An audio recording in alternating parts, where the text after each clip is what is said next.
This year can't be another rerun of last year.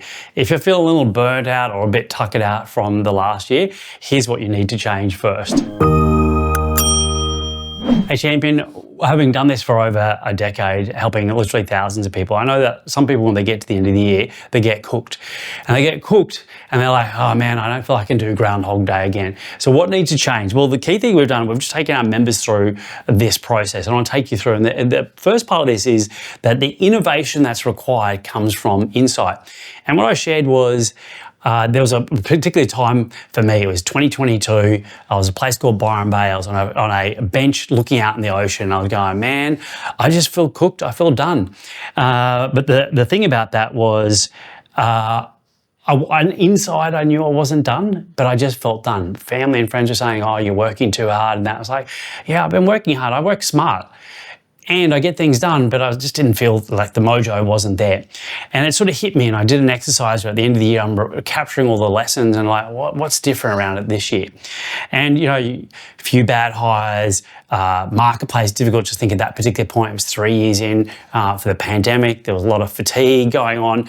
We'd done a lot of work with a lot of our clients who were struggling, and it was kind of like the end of a 3-year super intense period of time. I was like, oh, I'm done. And the business had done okay. Like we kept on, every year we'd gotten better. We had 37 record quarters in a row, so it was getting better and better, but it was an incremental growth. And that was the key thing that hit me. And that what I realized was I wasn't burnt out because I was doing too much. I was burnt out because I was playing too small. Think about that. It felt like I was like pushing the whole time in the business rather than being pulled to something. Like when I started things, it was like, oh yeah, I was really juiced and really excited. And so what I realized was that it wasn't that my goals had shrunk because I was tired. What I realized, I was tired because my goals had shrunk. And for me, this was the aha moment. This was like, oh, okay. So what does that mean? Well, what I really discovered from that process and that critical thinking was the moment that I set a goal that was big enough, that required a complete evolution of my mindset and my identity, how I showed up as a leader, all of a sudden my energy returned. It wasn't an energy problem, it was a goal problem.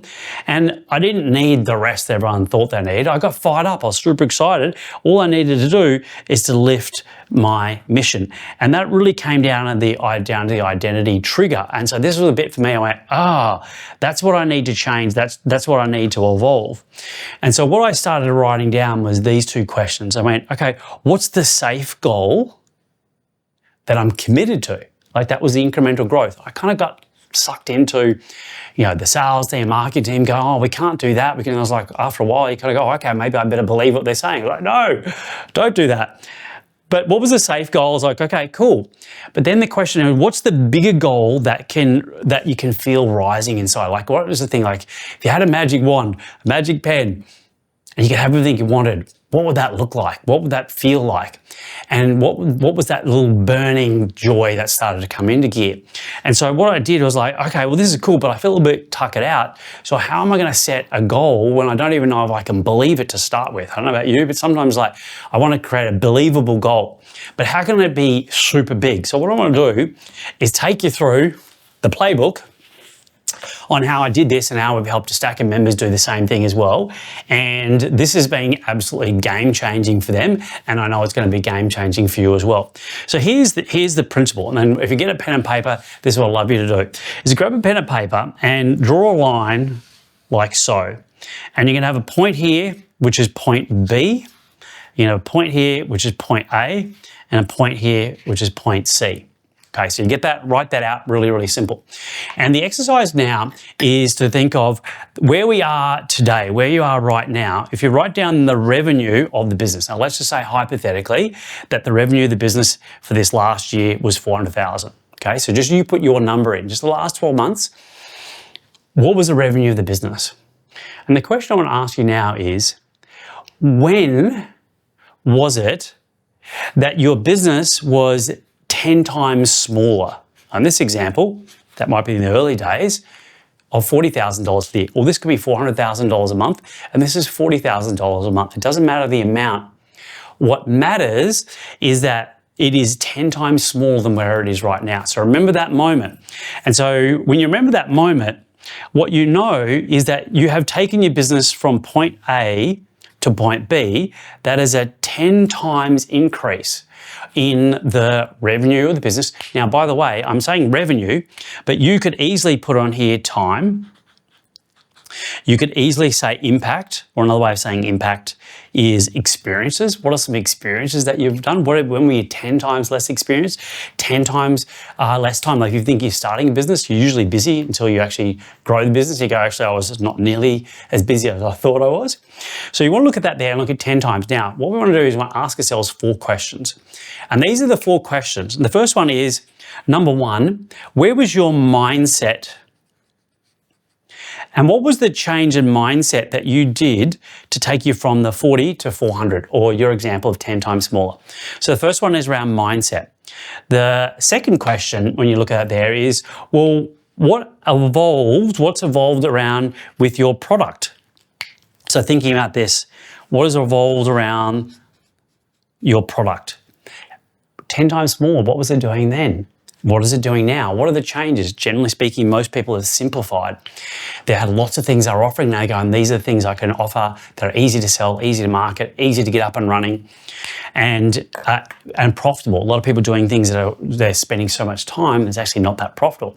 The next thing you want to have a look at then is, well, what was my back then? What did my team look like? And what does my team look like now? So these, again, taking the transition. What's been the change? What was it then?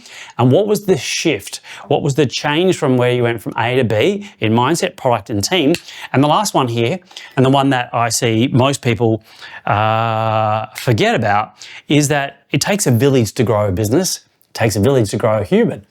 And in that journey going from when you were 10 times smaller to where you are now,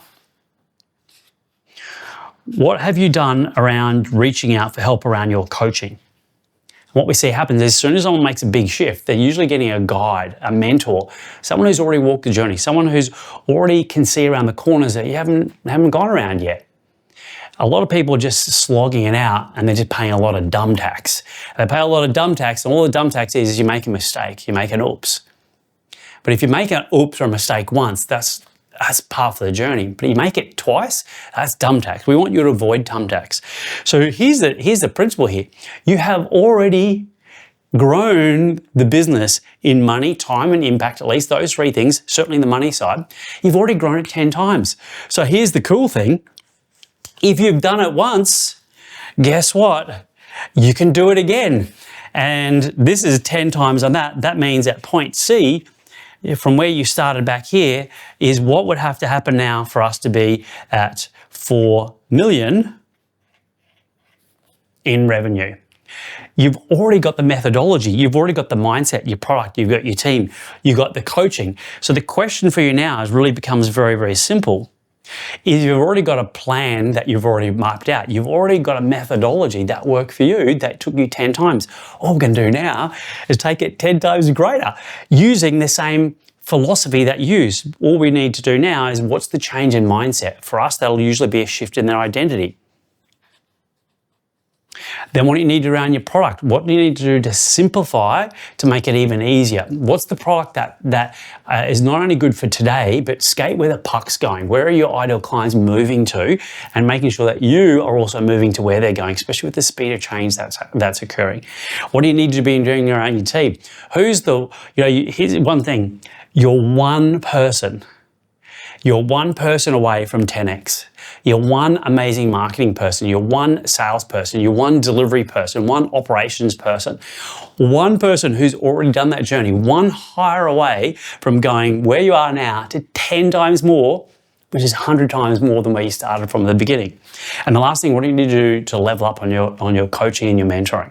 What we know is you can do it the hard way, which is by trial and error, or you can do it by people who've already walked the journey and already done the path many, many times. The challenge is that for most people, when they look at where they are in business, you might have one business, you might have 2 businesses, you might sell a business, but people only have maybe 1 to maximum 5 cycles that they go through in a business. 5 cycles. 5 businesses that they go through. So you've only got 5 levels of experience at the best, maybe only 1 for a lot of people.